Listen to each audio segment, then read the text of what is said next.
အခန်း32ကိုအသားလာမယူနဲ့ကိုပါကိုထိန်းချုပ်ထား8နာရီထုတ်ကန်နေသောအခါဝမ်ကျင်းကပိုင်မွန်နင်ကိုပြန်ပို့ပေးရမည်အချိန်ရောက်ပြီဟုပြောလာသည်ပိုင်မွန်နင်ကအချိန်ရှိသေးသည်ဟုခံစားရသည်သူဆက်နေပြီးစာဖတ်ချင်သေးသည်သူအဆောင်သို့ပြန်သွားလိုက်ရင်ဂိမ်းကစားခြင်းဖြစ်တာအဆုံးသတ်လိမ့်မည်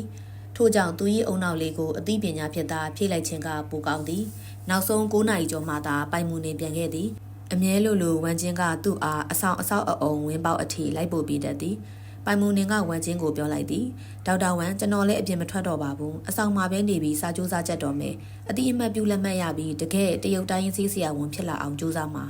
သူကထိုအတိုင်းစကားဖြစ်ုံပြောနေခြင်းမဟုတ်ပဲအတီးပေါက်ဆိုနေခြင်းပဲကောင်းပြီးနှစ်သက်ကူရုံမိတ်ရဲ့အတွေ့မင်းကိုအိမ်ကိုလာနေလို့ရတယ်ကိုမင်းကိုဆက်တင်ပေးနိုင်တယ်ဝမ်ကျင်းအိမ်တို့သွားခွင့်ရခြင်းကလည်းလျင်မြန်းသည့်တိုးတက်မှုပဲအပြင်ထွက်ကရှောက်လျာခြင်းထက်ပင်ပို၍စိတ်လှုပ်ရှားစရာကောင်းသည်ယောက်ျားနှစ်ဦးတခန်းထဲတွင်အတူရှိနေခြင်းကလည်းခံစားချက်များတိုးလာရန်အတွက်အကောင်းဆုံးပတ်ဝန်းကျင်ဖြစ်၏ဟုတ်ပိုင်မွန်နင်ကအခြားသူများထက်ပင်ပို၍တောက်ပစွာပြုံးလိုက်သည်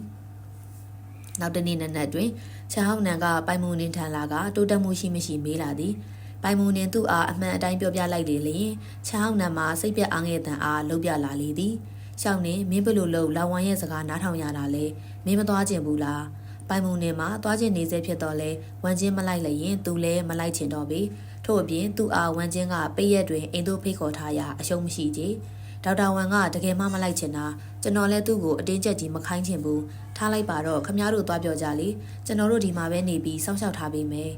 ချန်ဟောင်းနံမှာဝမ်ချင်းနဲ့တဝက်နီးပါးတူအောင်ကူးဆက်ခံနေရတော့ပိုင်မုန်နေကိုကြီးလျက်တက်ပြင်းချလိုက်သည်မင်းပါလို့ဝမ်ကျင်းနဲ့ပို့ပြီးတူလာရတာလေအခုမင်းရဲ့လူငယ်ဘဝမှာအကောင်းဆုံးအချိန်လေးအပြင်ထွက်လေပြီးပျော်မနေရင်မင်းစူးစမ်းအားထုတ်သမျှအားလုံးအလဟတ်သက်ဖြစ်သွားမှာပဲသူမလိုက်ဘူးလို့ပြောတာနဲ့ပဲပြီးရောလားချန်ဟောင်းနန်ကပြောသည်ရှောင်းနေသူမပါပဲသွားရအောင်အခုကမင်းရဲ့လူငယ်ဘဝကိုလွတ်လွတ်လပ်လပ်နေရမယ့်အချိန်กว่าဒီဟောင်းနန်ကောကမင်းကိုအပြင်ကိုခေါ်ထုတ်ပြီးကဘာကြီးကိုပြပေးမယ်ပိုင်မွန်နေစိတ်လှုပ်ရှားသွားတော့လဲဝမ်ကျင်းကိုတွေးမိသည်နဲ့ခေါင်းခါလိုက်သည်နောက်တစ်ချိန်ငွေကြေးပြည့်စုံလာပြီးမှအစဉ်ပြေလာမှသွားလျင်လဲနောက်မကြသေးချေတနေ့တွင်သူကသူ၏ဇာတိမြေရှိခန္ဓာသောရှုခင်းများကိုမြင်တွေ့ဝင်ရလိမ့်မည်ချန်ဟောင်းနန်ကပိုင်မွန်နင်ကိုဆွဲဆောင်ရေးမရသောကြောင့်မကြိုးစားတော့ပဲလက်လျှော့လိုက်သည်သူ၏မျက်နှာမှာမှားမိုက်နေပြီးမျောလင်းချက်မဲ့နေသောငတုံတုံဥပမာဖြစ်ကစစ်တပ်ရောဒရိုးသမီးပါဆုံရှုံသွားရသည့်လူတစ်ယောက်နှင့်တူနေသည်နေ့လည်စာစားပြီးနောက်ချန်ဟောင်းနန်ကပိုင်မွန်နင်ကိုဆွဲခေါ်ကဝမ်ချင်းတိုင်ပင်ဆွေးနွေးကန်ထဲသို့ဝင်လာသည်တကားပိတ်လိုက်သည်နှင့်သူကဝမ်ချင်းဘက်သို့လှည့်ကာဆို၏လောင်ဝမ်ဒါအရန်လွန်နေပြီးမင်းမလိုက်ချင်လဲရတယ်ဒါပေမဲ့ရှောင်းနှင်ကိုပါဘာလို့မလိုက်စီချင်တာလဲပိုင်မူနေမှာသူဤခေါင်းစွပ်အင်ကြီးအုပ်ထုံမှဆွဲကင်ခံထားရသည်သူ့ပုံစံကရုပ်သေးရုပ်လေးတရုပ်နှင့်တူနေပြီးထိုနေရာတွင်ငြိမ်သက်စွာရပ်နေရသည်ဝမ်ချင်းပထမဆုံးပြောလိုက်သည်မှာလှုပ်ပေးလိုက်ရန်ပင်မသိလျော်ကြောင်သတိပြုမိသွားပြီးနောက်ချန်ဟောင်းနံမှာလည်းသူဤဆွဲကင်ထားမှုကိုလွတ်လိုက်၏နောက်ဆုံးတွင်ပိုင်မွန်နင်တယောက်ပြန်လဲလွတ်မြောက်သွားခဲ့သည်ချောင်းနန်ကဆက်ပြောသည်လူငယ်တွေအပြင်ထွက်ပြောတာကဘာများဖြစ်နေလို့လဲမင်းတယောက်ယောက်ရဲ့ပျော်ရွှင်ခြင်းစိတ်ကိုမဖြတ်စည်းသင့်ဘူးမင်းလိုက်မလိုက်အရင်မကြည့်ပင်မဲ့အခုငါရှောင်းနေကိုသွားစေခြင်းနဲ့ရှမ်းတောင်နာကခြံဝင်းအိမ်ကိုတောင်ကြိုတင်ပူကင်ယူထားပြီးပြီရေဘူးစံရောဘာဘီကျူရောဂိမ်းတွေရောရှိတယ်မင်းမကြိုက်လဲရတယ်ဒါပေမဲ့ရှောင်းနေကတော့တေချာပေါက်ကြိုက်မှာချောင်းနန်ကပိုင်မုန်နေပခုံးကိုတွန်းလိုက်ပြီးပြောသည်ရှောင်းနေမင်းကြိုက်တယ်မလားသူကသူ့အားမျောလင်းချက်အပြည့်ဖြည့်ကြည့်နေသည်ပိုင်မုန်နေမှာမငင်းနိုင်တော့ပြီသူတကယ်ကိုစိတ်ဝင်စား၏ဘသူကအပြင်ထွက်ပြီးမပြောချင်ပဲနေမှာလဲရေဘူးစံဘာဘီကျူဂိမ်းတွေအားလုံးကစိတ်လှုပ်ရှားစရာကြီးပိုင်မုန်နေမိသားစုမှာမချမ်းသာပြီသူကြီးပြင်းလာသည့်တခြားလုံးမြို့ပြင်ကိုပင်မရောက်ဘူးခဲ့ပြီသူကောလေးရောက်မှသာပြည်နယ်ပြင်ပသို့ထွက်ခွင့်ရခဲ့ခြင်းဖြစ်သည်သို့သောပြီးခဲ့သည့်နှစ်အနည်းငယ်အတွင်းပိုင်မုန်နေမှာငွေစုရန်နှင့်သူ၏ចောင်းသားချင်းငွေများကိုပြန်ဆက်ရန်ကြိုးစားခဲ့ရသည်သူတွင်ပျော်ရွှင်ရန်အတွက်ပတ်စံမရှိပေသူ၏ပန်းတိုင်းမှာအိမ်တလုံးဝယ်နိုင်ရန်အတွက်ငွေစုရန်ပဲစုငွေမလုံလောက်မချင်းသူ့ကိုယ်သူပျော်ရွှင်ခွင့်ရှိသည်ဟုမခံစားရကြ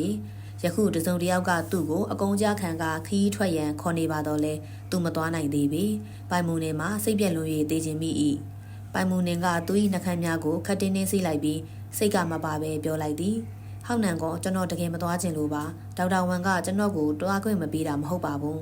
သူကသူ့ကိုယ်သူဆက်လက်စည်းရုံးလိုက်သည်အပြင်ထွက်ပြီးရှောက်လေတာကအရေးမကြီးဘူးအဓိကပန်းတိုင်ကဝမ်ကျင်းနဲ့ပုံနီးဆက်ဖို့ပဲယခုမူပိုကောင်းသည့်အခွင့်အရေးရလာပြီးဖြစ်၍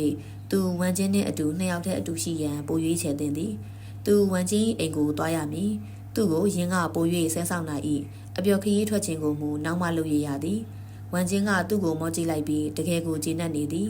မင်းသူပြောတာကြားတယ်မဟုတ်လာ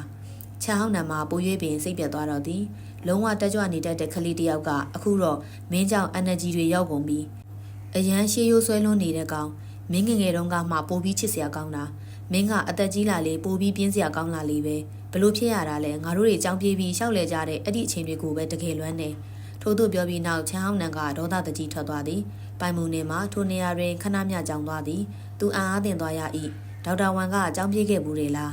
းဒါမျိုးကိုရွှေပါတယောက်ကလုံနိုင်ပါမလားသူမှင်သက်ဆုံးရနေချိန်တွင်ဝမ်ကျင်းအတန်ကထပ်မံထွက်ပေါ်လာသည်မင်းသွားခြင်းလားပိုင်မူနင်ကအာဟူသောအတန်ပြုတ်လိုက်ပြီးနောက်ချက်ချင်းကောင်းခါလိုက်သည်ကျွန်တော်မသွားခြင်းပါဘူးကျွန်တော်ဒေါက်တာဝန်နဲ့အတူနေခြင်းနဲ့ထိုသစ္စာစောင့်သိမှုကိုဝမ်ကျင်းကကောင်းစွာလက်ခံလိုက်သည်သူကသူ့ကိုဘေးနားတွင်ထိုင်ရန်လက်ပြလိုက်ပြီးပြောသည်မင်းစားကျင်တာတွေကိုချရေးလိုက်နှစ်သက်ကူနေကြရင်ကိုမင်းအတွက်ချက်ပေးမယ်ဝမ်ကျင်းကဟင်းချက်တက်တယ်ပေါ့ပိုင်မူနင်းကထိုင်ကုန်တွင်ထိုင်လိုက်ပြီးဝမ်ကျင်းပေးသောဘောပင်ကိုယူလိုက်ကဘာရေးရမလဲဟုစတင်စဉ်းစားနေသည်ငါကြိုက်တာတွေကအရင်များတယ်စာမျက်နှာတစ်ခုထဲမှာအကုန်မဆက်ရင်ဘယ်လိုလုပ်ရမလဲဘယ်လောက်များများရေးလို့ရလဲမင်းကြိုက်တဲ့လောက်ရေးဒါဆိုရင်ကျွန်တော်အားမနာတော့ဘူးပိုင်မူနင်းကဘောပင်ကိုကောက်ကင်ကစတင်ရေးတော့သည်သို့တော်လည်းပထမဆုံးစလုံးကိုပင်မရေးမိမှာပင်အခက်အခဲနှင့်ကြုံရတော့သည်ဘောပင်နှင့်စက်ကူထိလိုက်ချိန်မှာပင်စလုံးကိုမြည်သို့ရေးရမည်အားမေ့တော်တတ်သည့်အခိုက်အတန့်မျိုးကိုယခုသူကြုံတွေ့နေရသည်လက်နှင့်စာမရေးရသည်မှာကြာပြီဖြစ်၍စလုံးအချို့ကိုသူသတိမရတော့ပေသူကဝမ်ကျင်းကိုလှည့်ကြည့်လိုက်သည်ဒေါက်တာဝမ်အမဲသားနှက်ကိုဘလို့ရေးရတာလဲဝမ်ကျင်းကသူ၏ခုံကိုအနှဲငယ်များဆွဲယူလိုက်ပြီးပိုင်မူနေ၏ကြောဘက်မှနေ၍လက်တစ်ဖက်ပြေးလန်းကလက်ချင်းထက်လျက်တင်ပေး၏ဒီလိုရေးရတယ်သူ၏လက်ဖွားအကြီးကြီးကပိုင်မူနေ၏လက်ကိုရစ်ပတ်ဖုံးအုပ်ထားပြီးတဆင့်ပြီးတဆင့်စလုံးရင်းဤအားတင်ပြပေးနေသည်ထပ်ဆောင်အနေဖြင့်သူတို့ကအမဲသားဟုသောစလုံးကိုအတူတူရေးလိုက်ကြသည်တခြားပါတွေထည့်ရေးခြင်းသေးလေဝမ်ကျင်းအတန်မှာနူးညံ့ညင်သာနေပြီးသူ၏အသက်ရှူတန်တွင်တွေကပိုင်မူနေ၏နားကိုရားရန်စေသည်ပိုင်မူနေမှာသူ၏နားကိုမပုတ်ပဲမနေနိုင်တော့ပေဝမ်ကျင်းကသူ့လက်ကိုမလွတ်သေးပေထိုသူကစရင်တစ်ခုလုံးအပိသက်သည့်အထိထိုသို့ကင်ထားရန်ရည်ရွယ်ထားပုံရသည်ပိုင်မူနင်ကတခြားဟင်းလျာတစ်ခုကိုပြောလိုက်သည်သူတို့ချရေးလိုက်စဉ်ဝမ်ကျင်းမှာသူ၏လက်ကိုကင်ထားစေသာတန့်ရှင်သည့်ရနံ့တင်းတင်းတစ်ခုကသူ၏နှာခေါင်းထိပ်၌ရစ်ဝဲ၍နေသည်သူတို့နှစ်ဦး၏ပုံစံကတယောက်ကိုတယောက်ပွေးဖက်ထားဟန်ရှိနေလျက်နှင့်ပင်စာရွက်တစ်ခုလုံးအပြည့်နီးနီးချရေးခဲ့ကြသည်ပိုင်မူနေမှာစာရွက်ကိုကြည့်လိုက်ပြီးနောက်သူကတကယ်ကိုလောဘကြီးသည့်ကြောင်ပေါက်လေးဖြစ်နေပြီဟုတွေးလိုက်မိသည်ငါးကြိုက်တွေကဘလို့လို့ဒီလောက်အများကြီးရှိနေတာလဲဒါကအရန်များလို့နေမလားနော်ပိုင်မူနင်ကဝမ်ကျင်းမှသူ့အားအစားကြီးသူဟု၍ယူဆလိုက်မိကိုအနှဲငယ်များစိုးရင်သွားသည်ဝမ်ကျင်းကသူ၏လက်ကိုလွှတ်ပေးလိုက်ပြီးဖြစ်တော့လဲမဖယ်လိုက်သေးချေသူ့လက်မှာပိုင်မူနင်၏လက်ထံမှ9စင်တီမီတာမျှသာခွာထားခြင်းဖြစ်သည်မများပါဘူးပိတ်ရက်က3ရက်လေအကုန်စားနိုင်မှာပါပိုင်မူနင်ကောင်းတဲ့မိခွန်းတံပေါ်သွားသည်ဝမ်ကျင်းကငါနဲ့3ရက်လုံးအတူအချိန်ဖြုံးမှာပေါ့လေဒါကိုအောင်မြင်ပြီလို့မှတ်ယူလို့မရဘူးလားပိုင်မူနင်မှာသူဤကိုပိုင်အတွေးများတဲ့တွင်လုံးဝနှိမ့်မြုပ်နေပြီးသူတို့၏အနေအထားကမြင်းများအထိမရေမရဖြစ်နေသည်ကိုလုံးဝသတိမထားမိကြထိုညနေတွင်ပိုင်မူနင်ကပစ္စည်းများသိမ်းဆည်းကအိမ်ပြန်ရန်ပြင်ဆင်နေစဉ်လီယန်းချီကဖုန်းခေါ်လာသည်ဝမ်ကျင်းကတန်းစင်ကန်းသို့သွားနေပြီးစေကန်းမှာတိတ်ဆိတ်ကနေ၏သူတယောက်တည်းသာရှိသောကြောင့်ဖုန်းကိုစပီကာဖွင့်လိုက်သည်ဘာကိစ္စလဲလီယန်းချီကစိတ်လှုပ်ရှားနေသလိုရေမောလေးရဲ့ပျော်ရွှင်စွာပြောလာသည်ကျန်းခဲကျန်းကငါ့ကိုအတူနှစ်သိကူဖို့ခေါ်တယ်ငါတို့အတူတူအပြင်ထွက်ပြီးလဲကြမလို့နင်ကငါအရန်ပြော့တာပဲပိုင်မူနေမှာတခုခုမူမှန်မှန်ကြောင်းရိပ်မိလိုက်ပြီးပြောလိုက်သည်သူ့မှာကောင်မလေးရှိတယ်မလားမင်းစည်းမကြော်သင့်ဘူးသူများပကံတွေကဟာကိုသွားမခိုးနဲ့နော်လီယန်းချီတယောက်ကြမ်းခဲ့ကြံအပေါ်မိတို့ခံစားရသည်ကိုသူသိသည်နှစ်ပေါင်းများစွာတိတ်တကူးချစ်လာခဲ့ရပြီးနောက်သူလက်လျှော့နိုင်မည်မဟုတ်သလိုသူ့အနေဖြင့်မိသည့်အခွင့်အရေးကိုမှလက်လွတ်ခံမည်မဟုတ်ပေသူတို့ပြတ်သွားပြီးငါမင်းကိုမပြောရသေးတာဒါပေမဲ့ငါကြမ်းခဲ့ကြံရဲ့ကောင်မလေးကိုတခြားတယောက်နဲ့တွေ့ရတာကိုမှတ်မိသေးလားငါသူ့နောက်ကိုလိုက်ပြီးမေးတော့အဲ့ဒီကောင်မလေးကကြမ်းခဲ့ကြံနဲ့သူ့ကြားကဆက်ဆံရေးကလောက်ကျန်ဟန်ဆောင်ထားတာလို့ပြောတယ်ပြဿနာမဖြစ်ရအောင်ဟန်ဆောင်ထားတာတဲ့မင်းသိတဲ့အတိုင်းသူကဘာမှအချိန်ပိုင်းအလုပ်လုပ်တာလေလူအများကြီးကသူ့ကိုလိုက်ဖို့ကြိုးစားနေကြတာရီးစားအထုထားတာကတိတ်ပြီးမထူးဆန်းပါဘူးလီယန်းချီကတိတ်ချမစင်စားမိတော့လဲပိုင်မူနင်ကမူကြမ်းခဲ့ကြမ်းကအထိုးအရာအလုံးကိုလီယန်းချီမြင်အောင်တမင်တက်တက်လုပ်နေခြင်းဟုခန်းစားရသည်သို့တော့ယခုသူကသူ့ကိုအတူတူအပြင်ထွက်လေရန်ခေါ်နေပြီဒါကဘလို့အဓိပ္ပာယ်လဲကောင်းပြီလေဒါဆိုလဲပျော့ပျော့သွားလေခဲ့အခုချိန်ဘာပြောအဓိပ္ပာယ်မရှိတော့ဘူးလီယန်းချီကနားထောင်မှာမဟုတ်ဘူးတွားကန်းလိုက်တာအကောင်းဆုံးပဲ နင်းအားငါမင်းကိုပြောချင်တာကလေငါကခဏနေရင်သွားတော့မှာ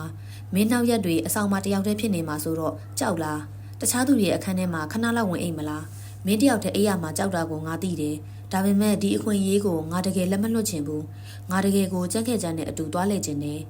လီယန်းကြီးအားသူ့အိမ်တွင်သူဘယ်တော့မှမနေရခြင်းအကြောင်းရင်းတစ်စိတ်တစ်ပိုင်းမှာသူမနေခြင်းရွေးဖြစ်ပြီးကြက်တစ်ပိုင်းကမူပိုင်မူနေမှာကြောက်တတ်သူဖြစ်နေ၍ပင်ငါအဆင်ပြေမှာပါမင်းသာပြောပြောသွားလေစမ်းပါငါအင်တာနက်ကဖေးမှာပဲတညာလုံးနေလိုက်မယ်လီယန်းကြီးကသူ့ပစ္စည်းများကိုထုတ်ပိုးနေပုံရသည်နောက်တွင်ပုတ်တိုက်တန်အတင်းချပြုတ်တန်များကြားနေရသည်နင်းအားမင်းရောငါနဲ့အတူတူမလိုက်ချင်ဘူးလားမင်းအမြဲအပြင်ထွက်ပြောခြင်းခဲ့တာမလားငါတို့စီစဉ်တိုင်းမင်းကပတ်စံမရှိဘူးပဲအမဲပြောနေတာဒါပေမဲ့အခုငါအလုပ်လုပ်ပြီးရှာနိုင်ပြီဆိုတော့ငါအကုန်ချခံပေးရင်ရောပိုင်မူနင်းကချက်ချင်းညင်းဆိုလိုက်သည်ထားလိုက်ပါမင်းမဲသွားပြောလိုက်ပါကွာမင်းတို့နှစ်ယောက်ကိုအနှောက်ယှက်မပေးတော့ဘူးနောက်အခွင့်အရေးရတော့မှနောက်ထပ်အတူတူသွားကြမယ်ကောင်းပြီလေငါခဏနေထွက်သွားတော့မယ်ရထားချိန်ကဒီည7 နာရီအင်းဂယူးဆိုင်သွားဖုန်းပြောပြီးနောက်ပိုင်မူနင်းကသူ့၏အပေါ်ဝဲအင်ကြီးစစ်ကိုပိတ်လိုက်သည်သူနောက်လှည့်လိုက်သည်နှင့်တကားဝတွင်ရက်နေသည့်ဝန်ချင်းကိုမြင်လိုက်ရသည်သူရက်နေသည်မှမြည်မြကြပြီကိုမသိပေဒေါက်တာဝမ်ကျွန်တော်တို့အခုသွားကြမလားဝန်ချင်းကဝင်လာပြီးသူ၏အင်ကြီးကိုကောက်ယူကာဝဲလိုက်သည်သွားကြစို့သူတို့တိတ်တဆိတ်သာလမ်းလျှောက်နေကြသည်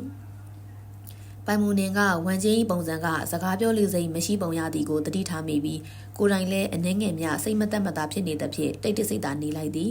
သူတို့ကြောင်းရောက်သည့်အထိစကားမဆိုကြပေဝန်ချင်းကလုံးနေကြအတိုင်းသူ့ကိုအဆောင်အထိလိုက်ပို့ပေးသည်ပိုင်မူနင်ကညဘက်အင်တာနက်ကဖေးကိုသွားမိဖြစ်ကအဆောင်သို့မပြန်တော့ကြောင်းပြောရန်ပြင်လိုက်တော့လဲမှတ်ပုံတင်ယူမလာခဲ့မိသည်ကိုတတိယလိုက်သည်မြည်သို့ပင်ဆိုစီကမူသူပြန်သွားရမည်ဖြစ်၍တိတ်တိတ်ဆိတ်သာနေလိုက်သည်သူတို့အဆောင်ဝင်ပေါက်သို့ရောက်ရှိချိန်တွင်လမ်းတစ်လျှောက်လုံးတိတ်ဆိတ်နေခဲ့သည့်ဝန်ချင်းကနောက်ဆုံးတွင်စကားပြောလိုက်သည်ပိုင်မူနင်မင်းအပြင်ထွက်လေခြင်းလားဝန်ချင်းကသူ့ကိုကြည့်ပြီးမေးလာ၏ရိုးရိုးသားသားဖြေပိုင်မူနင်ကချက်ချင်းမဖြေလိုက်ပေသူကဝန်ချင်းစကား၏အတိတ်ပဲကိုတေချာစဉ်းစားလိုက်သည်စဉ်းစားကြည့်လျင်ဝန်ချင်းတယောက်သူ၏ဖုန်းခေါ်ဆိုမှုကိုကြားလိုက်ရပုံရသည်ထို့ကြောင့်ဤမေးခွန်းကိုမေးခြင်းပင်ကျွန်တော်သွားခြင်းတင်ပိုင်မူနင်ကညင်သာစွာပြောလိုက်သည်ကျွန်တော်အပြင်ထွက်ခြင်းနဲ့ဟောက်နံကိုပြောပြတာတွေကတကယ်ပြောစရာကောင်းမဲ့ပုံပဲဒါဆိုလဲသွားပြောလိုက်ပါပိုင်မူနင်ကနှက်ခမ်းဆူလိုက်သည်ဒါပေမဲ့ခမ ्या ကမှမလိုက်ချင်တာကိုလဲလိုက်မယ်တကယ်လားတကယ်ဝန်ချင်းစကားများကိုကြားလိုက်ရပြီးနောက်ပိုင်မူနင်မှာအလွန်ပျော်ရွှင်သွားပြီးအနီသူအားလက်နှစ်ဖက်ဖြင့်ဆွဲဖက်လိုက်မိကြ၏ဒေါက်တာဝမ်ခမ ्या ကကျွန်တော်နဲ့လိုက်ပေးမယ်ဆိုတော့အရန်ပျော်တယ်ကျွန်တော်တကယ်ကိုအရန်ပျော်တာပိုင်မူနင်ကဤတို့သောအခိုက်အတန့်မျိုးတွင်တခုခုလှုပ်တင်သလိုခံစားလိုက်ရသည်သူကဝန်ချင်း၏ပါကိုနောက်တစ်ချိန်ခိုးနှက်ရန်စီစဉ်လိုက်သည်နှခမ်းစုရင်ရှေ့သို့ကိုင်းလိုက်တော့လဲဝန်ချင်းကမူကြိုတင်သိနေသည့်အလားပိုင်မူနေနှခမ်းများကိုသူ၏လက်ဖြင့်ပိတ်လိုက်ခါဟန်ဆောင်ကဆူပူလိုက်သည်